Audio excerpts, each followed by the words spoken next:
My phone lit up at 11:51 at night. 30 days of silence. Not one call, not one text asking if I was okay. Then this. Mortgage payment did not go through. Send it tonight. No hello, no name, just a demand. I read it once, I set the phone face down on the nightstand, and I went back to sleep. My family had been taking from me for 4 years, not secretly, openly, like it was simply the arrangement. If you have ever been the one who holds everything together while everyone else gets the credit, you already know the weight of that. Subscribe. This story ends in a way I did not see coming until I was already living it. I do not want you to miss it. My name is Renata. I run a small custom tile business out of Albuquerque, New Mexico. I have a work van with my name on the side and a crack in the windshield I keep meaning to fix. Tucked into the sun visor is a faded photo of my grandmother. I have never moved it, not once in 6 years. I am 33 years old. I live in a one-bedroom rental above a tire shop on the south side of town. There is grout dust on every surface. There is a hot plate where a proper stove should be. I packed my own lunch every day for 4 years so I could wire $1,500 a month to my parents. My parents, Edson and Gloria, live in a 4-bedroom stucco house in the North Valley. Wraparound courtyard, mature cottonwood trees, a koi pond my father built the summer before his pension disappeared. 4 years ago, Edson made a series of bad investments. He backed a commercial real estate deal that collapsed in 2 months. They were looking at foreclosure. I was 29, I had just paid off my business debt. I was finally breaking even. I did not hesitate. I called the bank, I set up the transfer, $1,500 every first of the month. No contract, no conversation about terms, just my word to myself that I would hold it together. They went back to the koi pond. I stayed above the tire shop. What most people did not know was that I was not the only financial arrangement in that household. My brother Marco is 32. The family calls him creative. What he actually is unreliable. He had a food truck that lasted 4 months. He had a landscaping company with exactly one client, who was also his ex-girlfriend. He has borrowed money from 3 different relatives in the last year and paid back none of them. Every time Marco fell, my parents caught him. When he wrecked his truck, my father found the money for a new one. When his landlord threatened to evict him, my mother scraped together his rent. I never once asked where that money came from. I assumed I already knew. What nobody in that room knew was just how deep that assumption went. It was late October when we all walked into the lawyer's office together. The cottonwoods along the Rio Grande had gone gold. The air outside smelled like wood smoke and dry earth. I came straight from a job site. I still had thin set under my fingernails. I was picking at it when my parents walked in. My mother was wearing her good earrings. My father had on the blazer he saves for church. They were holding hands. Marco walked in 3 minutes late. He was wearing my grandfather's vintage Seiko watch, the one that had been sitting in my father's drawer for 20 years. Nobody had ever offered it to me. Ms. Arrieta, the lawyer, kept her eyes on her documents. She explained the trust update in a flat, professional voice. The house, the investment account, the personal property, all of it to Marco upon their passing. I sat very still. I kept my hands in my lap. And what does Renata receive? I asked. Ms. Arrieta flipped a page, a strand of cultured pearls and a note expressing love and gratitude. I asked her to repeat it. She did. My legs felt unsteady, but my voice stayed level. I have been paying the mortgage on that house for 4 years. My father looked at the koi painting on the wall behind the lawyer's head. My mother looked at her hands. Marco put his phone down. He did not look surprised. He did not look guilty. He looked like a man who had already done the math and liked the answer. Then my father spoke. Marco has a baby coming. He needs a foundation. You built something on your own. You are capable. You do not need us to get started. He used the old nickname, the one I had not heard since I was 10. Rini, he said, you never did. There it was. My whole adult life compressed into a reason to be skipped. I picked up my work bag. I told them we were done. My mother told me not to make a scene. I walked out into the October afternoon. I need to pause here. Has anyone ever told you that your strength was the reason you did not deserve help? Like being capable was the same as not needing anything? Tell me in the comments. I want to know if this sounds familiar. I sat in the van in the parking lot. The cottonwood leaves were skipping across the asphalt in the wind. My grandmother's photo was right there in the visor. My hand found my phone. I almost called my mother. I sat with that for a long moment. I put the van in drive. That night, I opened my laptop.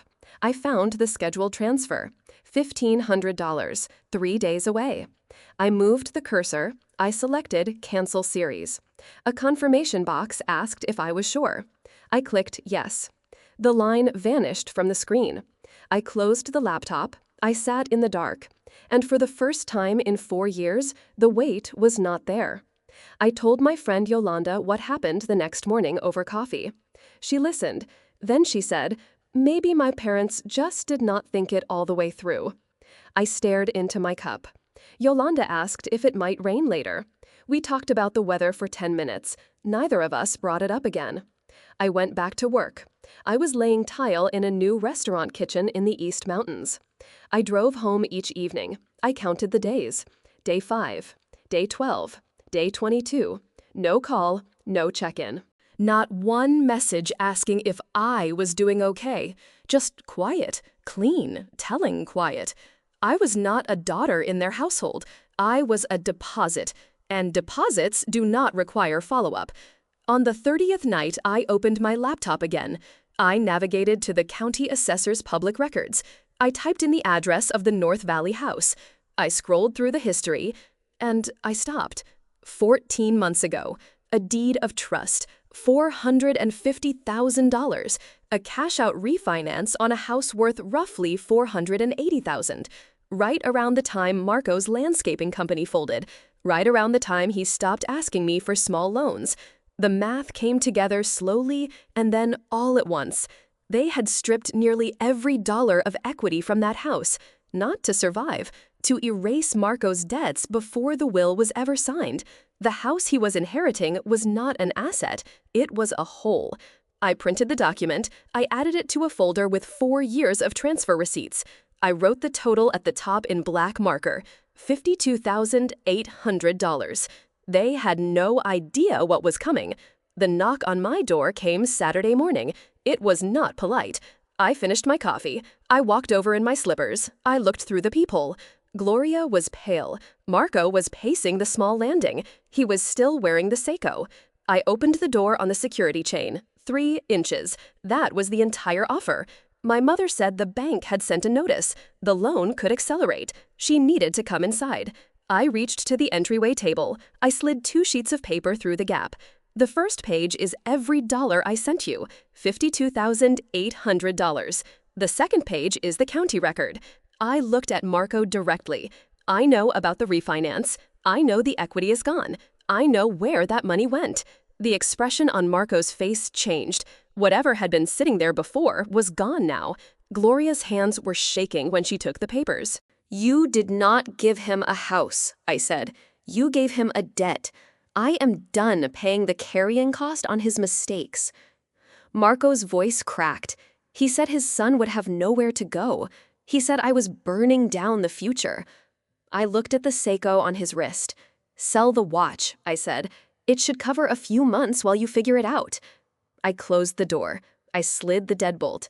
I stood still and listened. My mother was crying. Marco hit the wall once with the flat of his hand. Then I heard them on the stairs. And then I heard nothing. The foreclosure happened 3 months later. Edson and Gloria moved into a 2-bedroom apartment near the interstate. It is loud. The walls are thin. They had to sell the outdoor furniture from the courtyard. The koi pond is gone. Marco moved in with his fiance's family in a small town south of the city. From what I hear, the arrangement is already wearing thin. 2 families in one house, one of them brand new, all of them short on space. The house in the North Valley sold at auction for less than what was owed. After fees, there was nothing left. Marco's inheritance was exactly what I told him it was. A liability with a front porch. He had sat in that lawyer's office looking smug. He had let me pay 4 years of mortgage on his behalf. He had watched me walk out of that room with a string of pearls and said nothing. He had inherited a pit. I was not there for any of it. I did not drive past the house. I did not check the listing. I found out through a cousin in a text I did not fully answer. I was busy. I bought a small adobe on the east side of Albuquerque. Good bones. A walled courtyard. A mortgage that is entirely in my name. The first morning I woke up there, I made coffee and stood in the courtyard in the cold. The Sandia Mountains went pink in the early light. I watched them until my coffee was gone. It is not a view anyone would put in a listing, but it is mine in a way that nothing else has ever been. 8 days after I closed, a letter arrived. Pale blue stationery, the kind my mother has used my entire life. She wrote that the apartment was hard, that they had let go of many things, that she knew they had hurt me, that she missed her daughter, that she hoped I could forgive them someday. I read it once at the kitchen table, then I read it again. I folded it in thirds and put it in the drawer under the takeout menus. I did not call. I did not write back. I sat for a while in the quiet of my own kitchen in my own house. Then I went outside to measure the courtyard for raised garden beds. I spent my whole adult life believing that if I was useful enough, if I was steady enough, if I gave enough, the people who were supposed to love me would eventually see me. The will reading did not break me. It just showed me the ledger they had been keeping all along. I was never the problem in that family. I was the solution they stopped thanking. The most clarifying thing I ever did was stop solving problems that were never mine to fix. Tell me something. If this had been you, would you have done the same thing? Or would you have given them one more chance? Drop it in the comments. And if you know someone who needs to hear this story right now, send it to them. They will know why. If this story gave you that feeling, that specific quiet satisfaction of watching the truth finally land, subscribe, because I have more. Stories about people who were written off and counted out, who then made sure that was the last mistake anyone made. See you in the next one.